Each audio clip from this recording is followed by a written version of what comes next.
Conquista la Liga Española. Avant de parler de ce match très intéressant entre l'Atlético de Madrid et Getafe, intéressons-nous à Villarreal, Real Madrid, même si on nous dit que voilà, Karim Benzema est très, on pourra dire trop juste pour disputer ce match-là face au sous-marin jaune. Le Real doit se méfier de Villarreal. Oui, c'est un club qui souvent tient tête aux grands, même si sur ces dernières années, ils n'ont pas montré grand-chose. Au classement, ils sont 6e.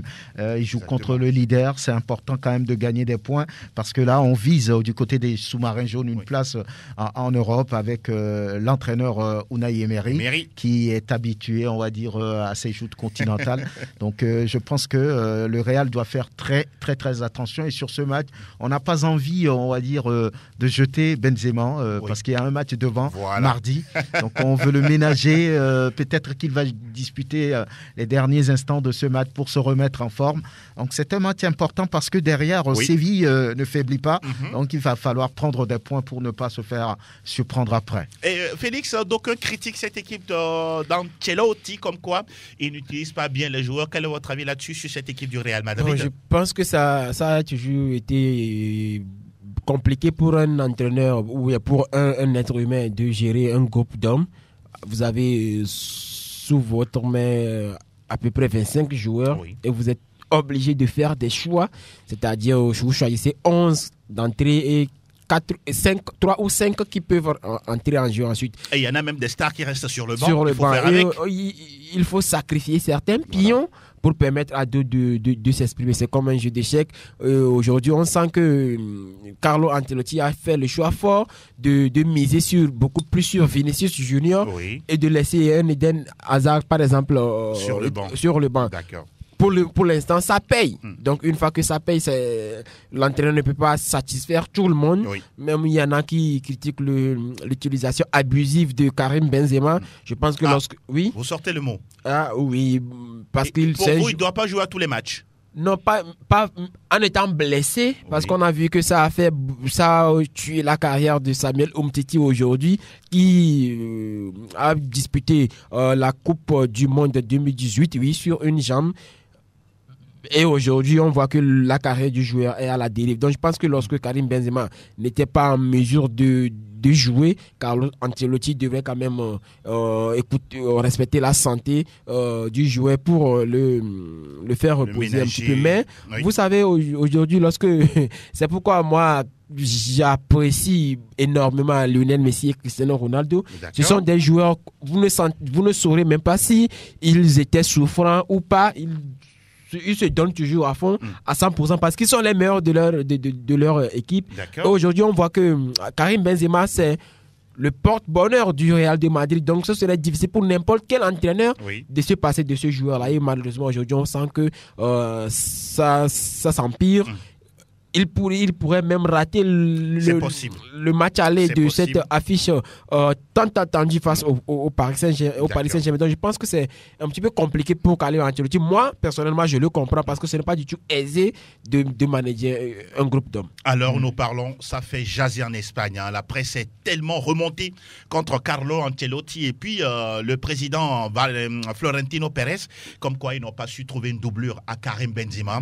Et voilà, ça fait vraiment parler en Espagne en ce moment, à 4 jours de ce grand rendez-vous face au Paris Saint-Germain en Ligue des Champions. Et nous enchaînons avec l'Atlético de Madrid qui a été corrigé la dernière fois par le Barça qui accueille Getafe. Est-ce que Getafe part déjà diminué par rapport à une équipe qui semble revancharde pour la prochaine journée? Getafe sort d'une victoire. 3-0 face à Levante. Ça peut les motiver par rapport à ce match. Ils cherchent à se maintenir. Ils ne sont pas candidats pour l'Europe. C'est un club qui a souffert, qui a végété, on va dire, longtemps dans les profondeurs de ce classement, relégable même à un moment donné. Ils ont réussi à se sortir de ce piège. Et maintenant, quand il s'agit de jouer cette équipe d'Atlético Madrid qui ne fait plus forte impression, c'est pour Getafe quand même de chercher au minimum le point du nul pour maintenir sa cadence, de pouvoir rester, on va dire, dans le championnat à une place honorable, même si c'est dans la deuxième partie du tableau. Donc, je pense que, quoi qu'on dise, l'AT est favori sur ce match parce qu'il y a 11 points de différence entre les deux clubs.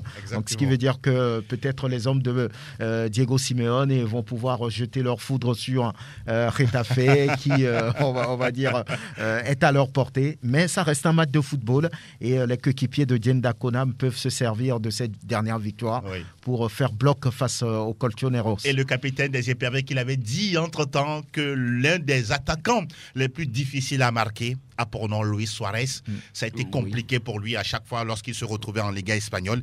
Est-ce que l'attaquant va essayer de sortir un grand jeu face à Djenda Konam? On attend de voir, surtout que la dernière fois, il a marqué face au Barça. Espagnol Barcelone joue contre le Barça, justement pour le derby de catalan. Levante accueille le Betis Séville. Voilà, en ce qui concerne les infos pour la Liga espagnole, nous parlions du 24e épisode et nous poursuivons notre aventure.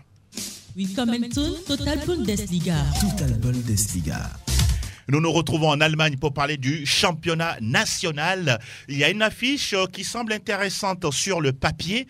Bochum, une équipe ambitieuse qui accueille, si je ne me trompe pas, le Bayern Munich. Exactement, ce sera demain samedi.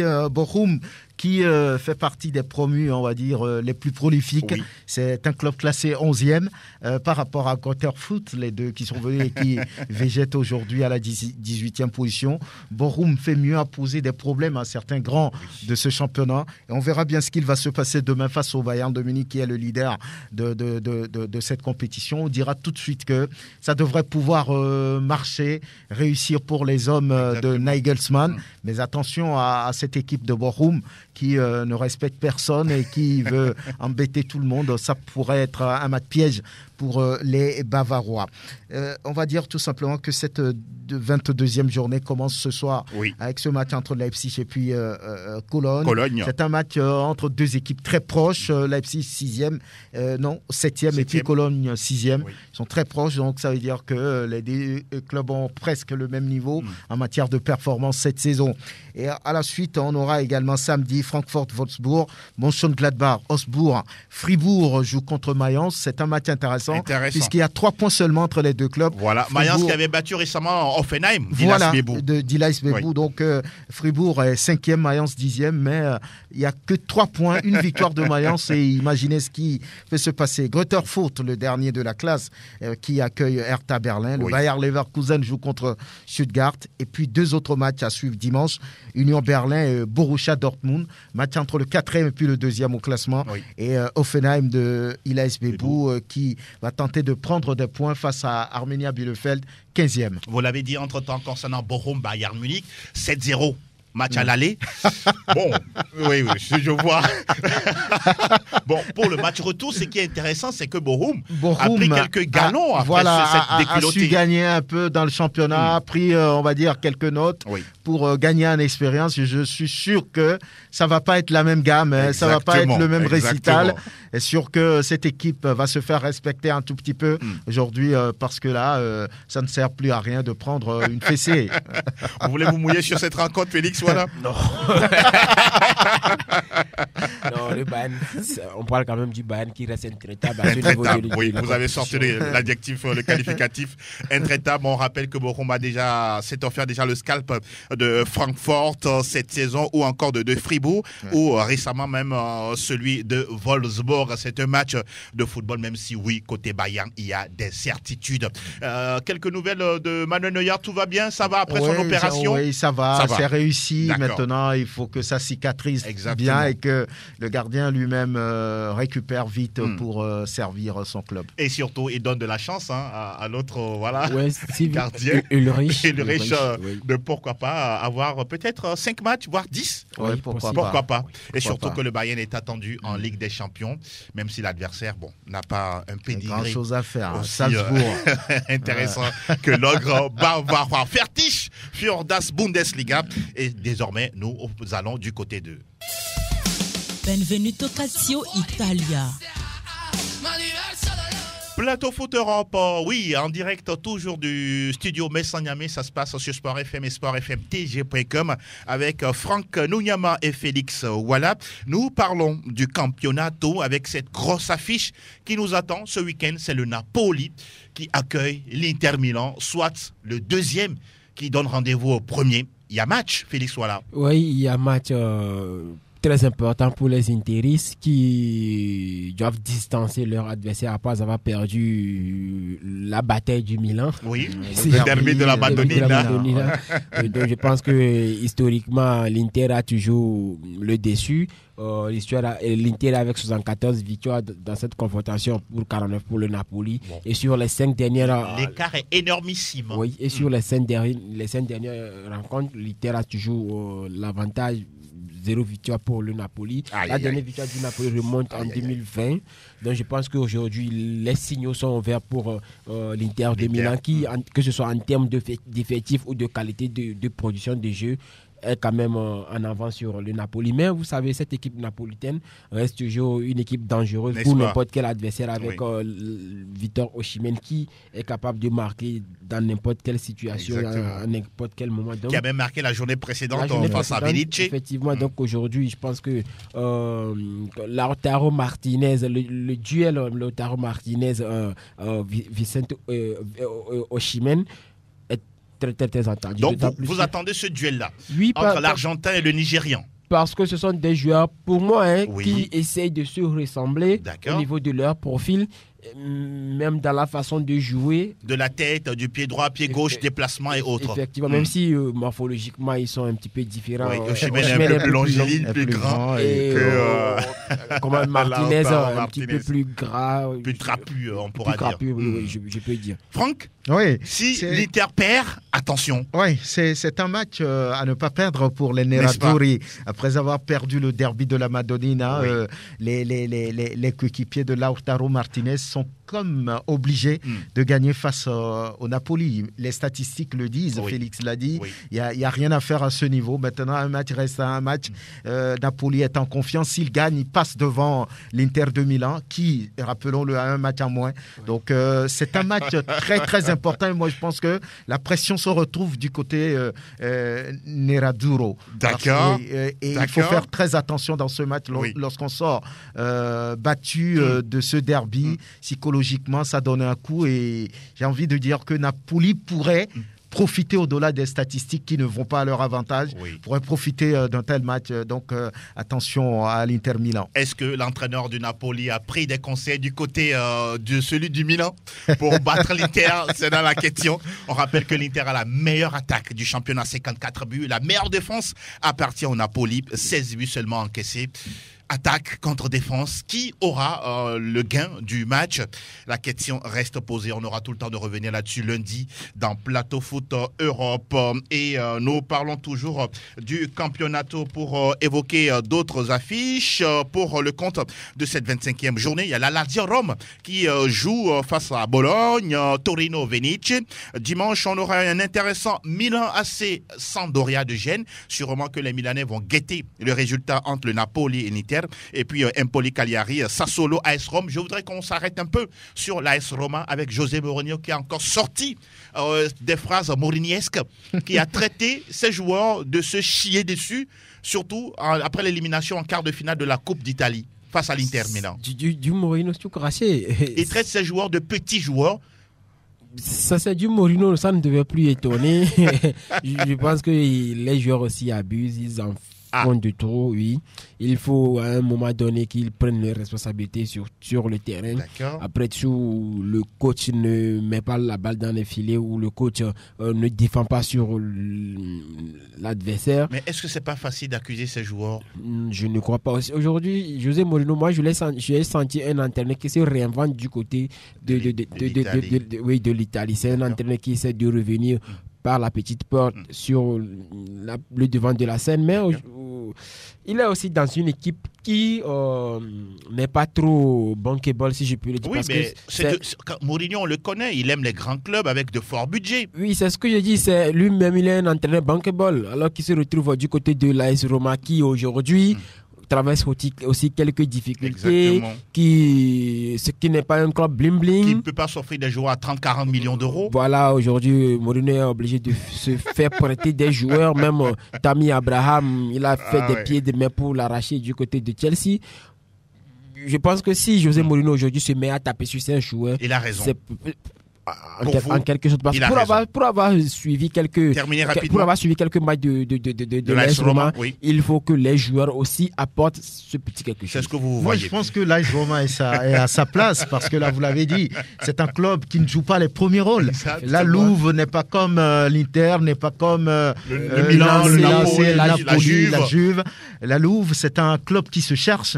Mourinho retourne en Italie pour repartir peut-être sur d'autres grands clubs. Voilà. Il a fait l'Italie, il a laissé des traces avec l'Inter où il a gagné la Ligue des Champions, il a gagné le Scudetto. Donc aujourd'hui, lorsqu'il traite ces joueurs, de quel joueur s'agit-il ?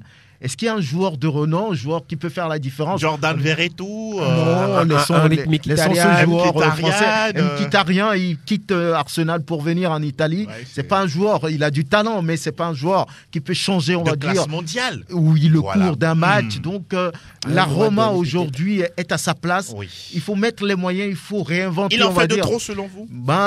Quand il traite ces joueurs de ce nom, moi je pense que c'est du Mourinho. Ça ne devrait pas étonner, mais parfois, il ne faut plus traiter les joueurs comme ça. C'est eux qui jouent pour gagner pour vous. Si vous les traitez ainsi, je pense qu'à un moment donné, ils vont abandonner, ils vont vous lâcher. Aïe. Voilà, donc je pense que... Peut-être c'est aussi une façon de les piquer. De les piquer, oui, mais bon. Il dit une phrase, je vous la cite, messieurs. Ouais. Le plus grand défaut d'un homme est son manque, entre guillemets, je dis guillemets, de couilles. Et de personnalité. C'est ce qu'il a dit à ses joueurs. Il veut dire que c'est pas des hommes. Il a pas des hommes. C'est qu'ils ne prennent pas leur responsabilité. C'est quand même très très fort, mais c'est du Mourinho. Ils n'ont pas les moyens pour lutter avec les autres clubs. Moi, j'ai envie de dire. Sacré José Mourinho. On attend justement la sortie de l'AS Roma pour la prochaine journée du Campionato. Et on termine le tour des majeurs avec la prochaine destination. Total Info Ligue 1. Info Ligue 1. La Ligue 1 avec la 24e journée et le Paris Saint-Germain qui, normalement, à domicile au Parc, doit prendre la mesure de Rennes. Mais attention, c'est cette même équipe de Rennes qui avait battu le Paris Saint-Germain lors de la manche aller. Mais ça n'a pas changé tellement grand chose. Vous donnez le Paris favori. Mais en championnat, le PSG est sans adversaire. Il faut mieux se préparer avant le Real ? Oui. Ou bien ils n'ont pas besoin de ça ? Ils ont besoin de ça. Mais ne pas quand même laisser des plumes. D'accord. Quand vous dites des plumes, lâcher des points ou bien la débauche d'énergie ? La débauche d'énergie, je dis, parce que la bataille face au Real de Madrid serait vraiment alléchante. Physique, parce que en Ligue 1, c'est déjà presque plié pour. Mais il faut gagner les prochains matchs. Oui, mais le plus important, je dis, pour Mauricio Pochettino, ou bien pour Lionel Messi, par exemple, ce n'est pas battre Rennes, mais remporter la Ligue des Champions. Franck, vous partagez son avis ? Oui, c'est ce qu'il veut. Le Paris Saint-Germain peut perdre face à Rennes et gagner face au Real, c'est mieux. Pour eux, aujourd'hui, c'est la Ligue européenne des champions. D'accord. Et battre le Real Madrid surtout et se qualifier pour la suite. Le match de ce soir, j'ai dit, c'est un match pas très important. D'aucuns parlent d'échauffement. Oui, quoi qu'on dise, le Paris Saint-Germain est en tête du championnat et va le gagner. Ouais. C'est sûr, rien à faire. Mais attention, ce match, on peut avoir des joueurs un peu, on va dire, plongés par l'événement qui arrive. Voilà. Et Rennes peut encore en profiter. Voilà. Donc il faut faire attention, mais ce match ne compte pas, on va dire, dans la saison pour le Paris Saint-Germain. D'accord. Et en tout cas, si Rennes gagne, Bruno Genesio va bien se frotter les mains, d'avoir le plaisir, l'honneur de battre en aller-retour le Paris Saint-Germain. On aura également Metz-Marseille à suivre. Match intéressant. Lyon qui accueille Nice. Christophe Galtier qui fait un travail formidable. Nice même qui s'est qualifié pour les demi-finales de la Coupe nationale. Angers accueille Strasbourg. Et puis Lens joue à la maison au Félix Bollaert face à Bordeaux qui est dans une crise indescriptible. On a terminé. L'entraîneur a été limogé. Oui, Petkovic, c'est l'ami de Franck Dougnama. On parle de Bettoni, le plus fidèle des compagnons de Zidane, qui devrait arriver. Il devrait arriver. Et voilà, Bordeaux qui était totalement en crise sur le plan économique, financier, même sportif. C'est très compliqué pour cette équipe qui, déjà, je pense en 99, avait déjà remporté le championnat avec un certain Pascal Feindouno, Lilian Lasland et que sais-je encore. C'est terminé pour les majeurs. On va faire un tout petit débat concernant la gifle donnée à un chat. Plateau Foot Europe sur Sport FM. La tribune où les spécialistes disent tout haut ce que le public pense tout bas.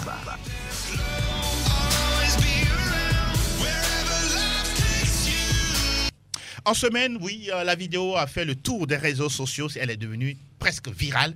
Oui, c'est cette affaire. Affaire Carte Zuma avec voilà, ce chat qui a reçu les gifles de son propriétaire, les coups de pied ici par là. Et derrière, ce sont des associations qui militent pour les animaux qui se sont mêlés. On voit le sponsor, entre guillemets, la firme à 3 bandes qui a lâché Kurt Zuma, une amende de 300 000 € infligée à Kurt Zuma. Tellement de choses, on en fait de trop, selon vous? Quel commentaire vous faites, Franck Nuyama? Je voudrais dire tout simplement que ça étonne lorsqu'on est du côté de l'Afrique. Je ne veux pas être vulgaire, mais les chats, ça se mange en Afrique. Je ne veux pas être vulgaire. Il a lâché le mot. Et ça étonne. Pourquoi quelqu'un qui frappe son propre chat, oui, son propre animal, doit être aussi vilipendé, aussi, on va dire, traité comme un malpropre. Mais il y a des lois, il y a des associations qui protègent les animaux là-bas en Europe, et notamment en Angleterre et puis partout là-bas et en Europe. Donc, oui, avec cette vidéo qui a circulé sur les réseaux, Kurt Zuma est vu comme, on va dire, un vampire, un tueur. Parce que là, on ne comprend pas comment il pourrait traiter son propre chat de la sorte. Et vous l'avez dit, on lui a flanqué une amende de 300 000, ce qui fait 2 semaines de salaire. Et le maire de Londres qui est sorti... Près de 900 millions. Ça fait 180 millions. Je ne veux même pas aller sur ce terrain. Et le maire de Londres qui est sorti, qui a dit, mais qui n'a pas compris pourquoi David Moyes a titularisé Kurt Zuma sur ce match alors qu'il y avait ce problème. Un débat politique, ça devient un débat politique. Les associations qui protègent les animaux sont sorties et dire mais Zuma ne doit même pas être convoqué en équipe de France. On doit le sanctionner. Voilà, aujourd'hui, c'est un joueur qui vit des moments difficiles et il semble que ce n'est pas fini. Et dans les jours à venir, cette histoire peut lui coûter très très cher. Et là, cette association qui protège les animaux, oui, est venue, oui, récupérer ces chats. Les deux voilà, donc c'est quand même dommage, mais bon, c'est la loi en fait. C'est quand même extraordinaire. Alors, moi, ma question, c'est de savoir, est-on obligé de filmer une telle scène et de la mettre sur les réseaux sociaux, Félix Ouala? C'est tout ce que je voulais dire. Aujourd'hui, Kurt Zuma ne peut que s'en prendre à lui-même. Aujourd'hui, voilà l'utilisation abusive des réseaux sociaux. On n'arrive plus à faire le distinguo entre la vie des réseaux sociaux et nos vies personnelles. Aujourd'hui, je pense que si Kurt Zuma et son frère n'avaient pas filmé cette scène et de surcroît la publier sur les réseaux sociaux, il n'aura pas cette affaire. Il y a bon nombre Pour vous, ils l'ont fait à dessein. Ils savent ce qu'ils faisaient. Oui, mais même si c'est sur un ton de rigolade, oui, ils l'ont quand même fait. Genre une drôlerie. Oui, parce que sur la vidéo, même en commentaire, il y avait des émojis de rigolo. Ils riaient, ils prenaient leur plaisir. Or, le chat, l'animal, le chat qui, après d'amples études, oui, après d'amples études ont montré que ces animaux sont vraiment proches de l'homme. Exactement. Ce sont des animaux qui ressentent aussi de la douleur. Ce sont des animaux qui nous sont familiers. Moi, j'ai des chats à la maison, j'ai des chiens à la maison. Mais vous les giflez pas quand même? Oui, ça arrive. Ouais, ça arrive. Bon d'oublier, non, les filles. Mais ça arrive. Je ne peux quand même pas dire que ça arrive sur les réseaux sociaux parce que de la façon dont, parce que Kurt Zuma n'a jamais filmé. Oui, je dis Kurt Zuma n'a jamais filmé son propre fils lorsqu'il corrigeait son propre fils sur les réseaux. C'est comme s'il manquait du respect à l'animal. Oui, voilà. Je gifle, ça arrive de gifler mes animaux comme mes enfants à la maison, parce que lorsque faut pas les gifler, faut les taper, c'est mieux. Taper, ok. Taper avec un petit bâton, c'est mieux. Donc aujourd'hui, parce que le chat a fait une erreur, il a cassé une vase d'une certaine valeur, mais ce n'était quand même pas de répondre de façon animale, parce que le premier coup de patte, moi personnellement, ça m'a fait froid. Ça m'a choqué. Ouais. Le premier coup de patte pour le chat comme ça m'a fait, et surtout, et aussi la fin de la vidéo où il gifle, non, ce n'est quand même pas humain. Mais c'est une question de culture. La culture européenne est différente de la culture africaine. Moi, je suis étonné de voir qu'on prennent cette histoire de chat plus que la gifle de Emmanuel Macron, par exemple. N'est-ce pas? Ceux qui sont contre, ceux qui crachent leur venin sur Kurt Zouma aujourd'hui, avaient apprécié la gifle sur Emmanuel Macron. Les intérêts sont différents. Oui, ouais, c'est entre humains. Aujourd'hui, mais dans le contexte africain, nous, on ne le comprend pas. On ne peut pas comprendre qu'on gifle. Nous, on ne peut quand même pas prendre le président de la République. Et on va voir banal la gifle sur un chat. Vous voyez, donc je pense que c'est juste une question de culture. Lorsque vous vivez dans un environnement, il faut essayer quand même de respecter les lois de cette en Chine, par exemple, ça ne ferait pas problème, puisque c'est manger les chiens. Ils sont mangés au moment des Jeux Olympiques en 2008. C'est vrai, Franck Lounyama, ce que vous dites. On a fait des méchouis de chiens qu'on a proposé aux gens. Des scorpions, des blattes, voilà, donc c'est en Chine. Mais ça peut être et la dernière fois, il y a un fois qui me disait, il est à France, il me disait, mais Félix, c'est-à-dire il y a des animaux qui sont beaucoup plus chériés que plus de droits que les humains, surtout les hommes.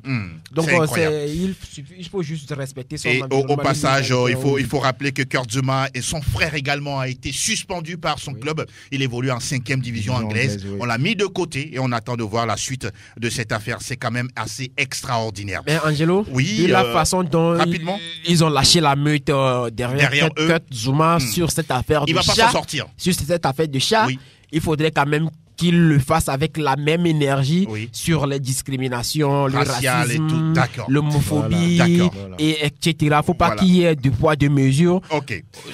Sur les prises de position. On attend de voir. En tout cas, la suite de cette affaire, Kurt Zouma. Merci beaucoup, messieurs, d'être restés des nôtres. C'était un plaisir. On se donne rendez-vous lundi. Merci à vous, auditeurs et internautes, de nous avoir suivis. Un coucou spécial à ceux qui nous suivent du côté du Sénégal. Merci beaucoup à Elom Adovon et à Théo Ajavo.